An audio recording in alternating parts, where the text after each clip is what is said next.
This is Carl at National RV Detroit, and I'm going to walk through this 2018 Tracer Breeze.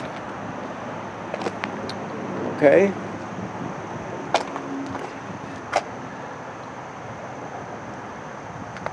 I'm on the door side of the trailer, walking towards the rear. And you have regular scissor type stabilizers, of course. This here is a quick connect for LP to hook a grill or griddle or whatever low pressure LP appliance you have. You can plug it in right there.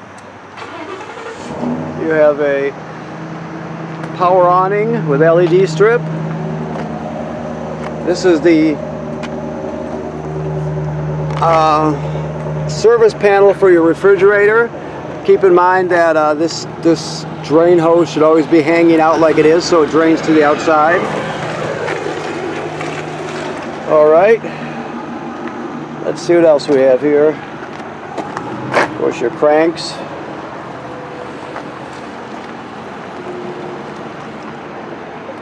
So you have two LP tanks, a power tongue jack, and a deep cycle marine battery on the front. This is there's two ways to get water to the trailer. The most common way is city water, where you just screw the hose on there and turn on the water and you're all set. But you can also pre-fill your tank here, your fresh water tank, and then pump the water out of it using the onboard pump. So if you're at a campground or a campsite that does not have plumbing, you can always pre-fill it and just pump your own water. This is just satellite and cable through to the inside. Of course, to drain your fresh water tank, it's right there. I don't know if you can see it very well, but it's a petcock down there. This type of slide room you have is called a Schwintech. It's owned by Lippert now, but it's still referred to commonly as a Schwintech. Okay, this is your valves here. So you have the gray valve right there, which is sink and shower water, and then you got the black valve right there for the black tank, which is toilet water and waste. So basically, you're going to hook your hose up onto this here, and the other end goes into the dump station. Then you're going to dump the black tank first. You do that because you dump the gray second because it's cleaner water than the gray water, basically. So that's all you're doing, is using the sink and shower water to wash out the toilet water and waste from the hose. So you always do it in that order, okay? Alright, so you have a 30-foot, 30-amp power cord that comes with it. You have your city water hookup. This is the most common way to get water to your trailer. I showed you how to fill the fresh water tank. But if you got city water, you don't have to do any of that. You just hook it up here and you're ready to go. Now, this is your black tank flush. So after you dumped your black tank, you leave the black tank valve open, and you would put your hose at the dump station right on here, turn it on, and it'll actually spray the inside of your black tank, so it cleans it out even better. Cleans off the sensor so you get a better reading on your monitor panel, and just cleans it out generally. So it's a good thing. Right above it is a shower / sprayer to hose things off. You can see that this is pre-wired for a backup camera. That's what that housing up there is all about. Alright. Also, while we're looking up, you have to remember that it's good to, basically you have to go up there 3 times a season or every 90 days and look at the sealant on the roof. Every trailer has to be inspected, so you're just going up there to inspect it. You either go up yourself or send somebody else up there, and you can walk on the roof. You just want to look around any place you see sealant from the factory. You want to make sure there's no cracking or separation. Some year when you go up there, you'll see it start to separate a bit, and then you'll have it taken care of immediately. Okay, let's go inside. So obviously your couch is also a hide-a-bed. This jackknife's flat. It's a couch when the bed is in the up position. So you can see right there is your mattress. It's a nice thing because you can reclaim the space during the day.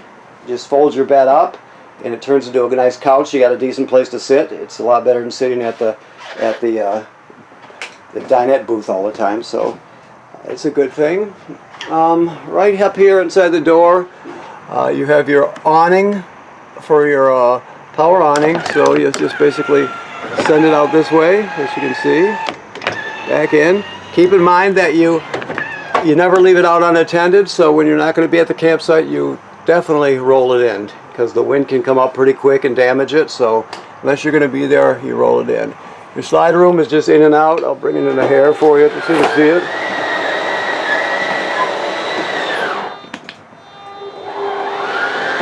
Like so. Okay.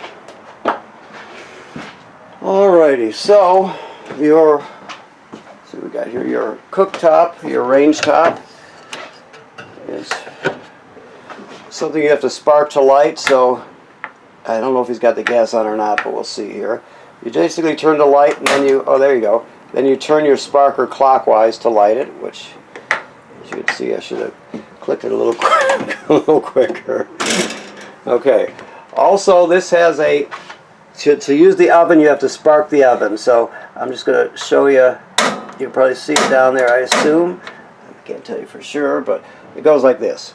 You have to light this pilot light down here. So you're going to go to the oven knob, you go to the flame, which means pilot light, and you depress it and hold it in. You keep holding it in, then you spark it here till you get the pilot light to light. Once it lights, you still hold it in for another 10 or 15 seconds to heat it up, right? And then you go to operating temperature, and it cycles on and off like an oven does. But when you shut it back off, the flame goes out, of course, but so does the pilot light. So you have to relight the pilot light each time you use the oven. Okay. Alrighty. So, and then of course you have your vent hood and your light, and the microwave works like any other microwave. Your refrigerator is a Dometic gas absorption refrigerator, so that means it runs on 110 AC or LP gas. So you turn it on like so. Then you go to auto. You push the second button for auto. Auto means electric. The reason they call it auto is because it automatically seeks out electricity. If it can't find it, it'll automatically switch over to gas. So that's where you're going to have it set just about always. You can dedicate it to gas just by going like that, but it'll, if there's no AC power that it can find, it'll automatically switch to gas anyway. So it's a good thing, and the obvious benefit is if you're running off of campground power and you have a power outage sometime during the day, you're off exploring somewhere. The refrigerator will sense that it has lost electrical power, and it'll automatically switch over to gas for you, so you don't spoil the food. So that's the real benefit of it. There's one other thing to know about this. To set the temperature, this device here is called a thermistor. You can see the cable going up there to this little clip here on that fin. That should be pushed up as high as you can go with it. The higher you go, the cooler it is in the refrigerator. So basically, you're going to have it up all the way. All right. Your thermostat is very simple. You just push mode button once to light it up. Right. Then you go fan, air conditioner, and furnace, and off. So the fan is just the air conditioner running without the compressor. And then, of course, cool is the air conditioner. Try to always run these on automatic. That's the best way to run them. And then, of course, you had furnace. Now, there's a lag time, so it's going to take like 5 seconds or so before anything happens. If I was to turn on the, here, let me just show you. If I turn on the air conditioner, there's going to be a lag time. Like right here.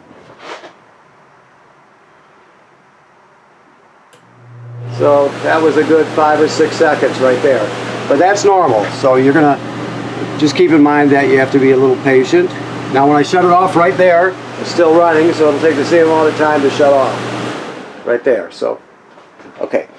So, okay, this device down here is your power converter, right? So what this does, it converts 110 AC to 12 volt DC. So you open it up like this, and you can see you got regular household type circuit breakers here, 110 AC, and they are labeled. Then the power is converted to 12 volt DC on this side. You've got 12 volt fuses here. These two amber ones are master fuses, just so you know, it protects the whole side. But all these other ones are labeled. also. Now if a fuse blows, it'll actually light up, so you can see it through this tinted plastic here, so you know a fuse, you see it glowing in there, you know a fuse blew. Also, this is important that when you're plugged into shore power, it'll automatically charge your battery. So this is a battery charger also, so it'll always sense how much energy your battery needs and send it up there to keep your battery charged up as long as you're plugged in. Okay. This device here is a LP and carbon monoxide detector, LP gas carbon monoxide detector. It should always be green like it is. If it goes off, obviously you take everybody outside, leave the door open, shut the gas off at the front, and then figure out what's going on. Okay, so it's an important safety device, of course. Alrighty, so let me see where we're at here. Okay, so your sound is up here. You can play CDs and DVDs, obviously. It's got an AM/FM radio. You can stream off this USB. It even has a SD card, and it has Bluetooth also. So you can stream off Bluetooth. You can stream off a little USB thumb drive. There's a lot you can do with it, considering you're camping. Okay. Let's see here. So, the bathroom works, you know, there's nothing unique about the sink and the shower. That's all pretty typical. Except you always want to run the exhaust fan up here with the shower so you pull the humidity out. Also, the thing to know about the toilet is this is the flush pedal here, right? The black tank is directly below. So the thing is you can't run it without water or chemical in it. So when you get to the campground, you hook up your water and your power. You're going to come in here. You're going to put 1 dose of chemical in there. Whatever brand you use, you read the package, it'll tell you what a dose is. Then you'll step on the pedal, water will come swirling out, and you're going to just stand on the pedal long enough to put around a gallon of water in there. There's no way to tell exactly what that is. The bottom line is it doesn't have to be exact. You just have to have water in there and some chemical to start off with. So anytime you're starting with an empty black tank, chemical and water. So that's important. If you don't do it, you'll only not do it once. Because the smell will be, well, use your imagination. It's a bad thing. So you always want to have some water and chemical in there when you start off. The only other, I think we've covered everything in here. This is your antenna. Now it just rotates on the roof like that. It does not go up and down. It's just a disc-shaped thing. All the lights will also have buttons in the middle to turn them on and off. Okay. This is your escape window for emergencies. So all you do is you go like this and you push it all the way through. And you would literally push this all the way through. Then you grab a hold of this red tab here and pull the screen out, and out you go. You can actually do a backflip and land right on your feet. It's amazing, really. Let's see what else we've got here. Okay, I think that about covers it. So, remember what I told you about inspecting your roof and the seals on the outside of the trailer. That's important. Also, you have to winterize it. So keep in mind you have to bypass the water heater before you actually before you actually pump any antifreeze into it. So that's important to know. I did forget to show you one thing here, though. This is how your water heater works on either gas or electric. Electric is the most common. Gas is second most common. Usually you use electric. Always make sure there's water in the tank before you apply any power to it, okay? That's important. To turn your water pump on, which you use for pumping water out of the fresh water tank, or you also use it to pump antifreeze into the system when you're winterizing. You do that there. Batteries charged. Fresh water has a little bit of water, but we'll clean it out, so on and so forth. We're still working on the